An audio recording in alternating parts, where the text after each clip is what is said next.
হিল্লু guys, তো সেদিন প্রচন্ড গরম থাকার কারণে আমি একটা ডাব খাচ্ছিলাম। তারপর রিক যে জনুরগুলো এনেছিল সেইগুলো থেকে কয়েকটা বেঁচে ছিল, তো সেইগুলোই কাকু আমাকে পুড়িয়ে দিল।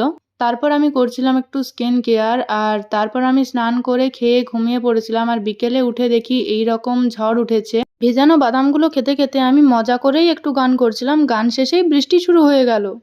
इसलिए तुझसे मैं प्यार करूं, ये तू एक बादल आवारा, जन्म जन्म से हूँ साथ तेरे, है नाम मेरा जल की धारा।